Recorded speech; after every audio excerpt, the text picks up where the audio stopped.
Today, what stood out to you, and maybe I don't want to say where did it go wrong, but what did you see when you went back to Saturday's game? We just gotta execute. We give up too many plays. We miss too many opportunities. Just against any team that's gonna eat you up and that's gonna come back to bite you. So we have to clean it up on our side of the ball. Penalties, all those things come together, and that eventually led to a loss. Harson talked about maybe trying to be more focused. I mean, you guys definitely said that you felt focused, but in hindsight, was there something maybe you guys could have done differently? The energy. I mean, I felt that we were focused as well, but we need to dial it up and make sure that we go into this game. Obviously, whatever we felt last game, we need to step it up a notch because it didn't show.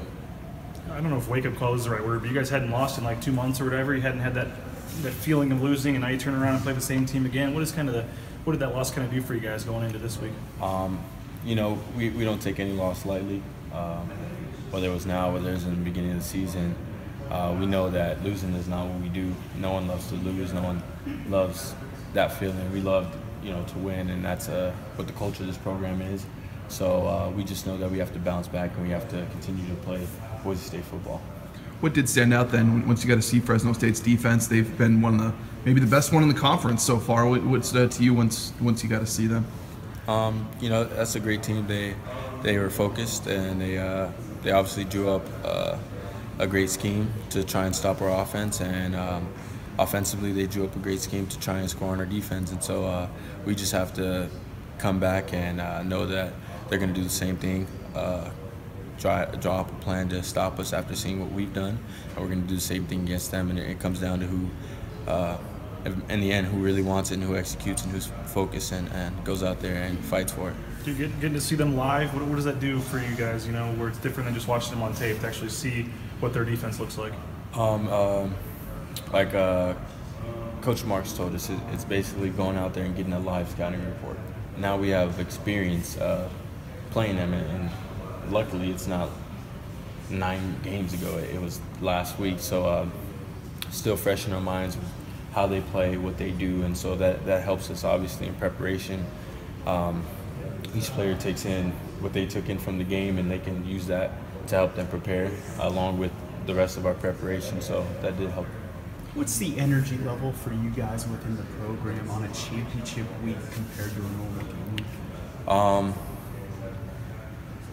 Not to say that's the same, but we prepare every week like it's a championship week. So the intensity is up, the urgency is there, the energy is there, like every week. And now it's just a different terminology. It's a championship this time instead of whatever opponent that's coming up. But we make sure that we focus on the game at hand every week, and we attack every week with the same intensity that we're attacking this game. And so we obviously know what's at stake, which is a part of our goal, and is a lot bigger on a bigger stage.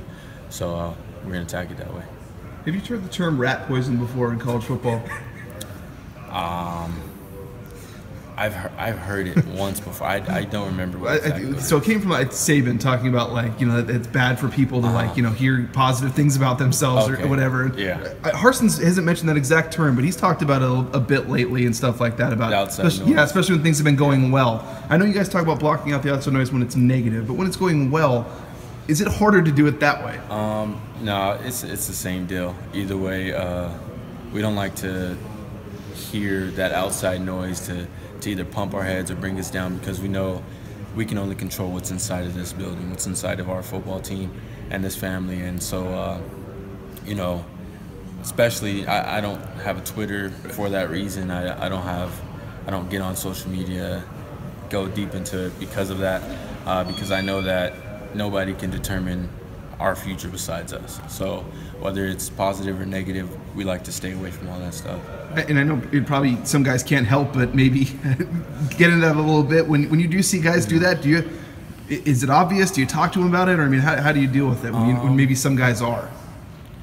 No, I don't really notice it. There's sometimes guys will be cracking a joke about, like last year we had that play, Archie ended up tackling Brett.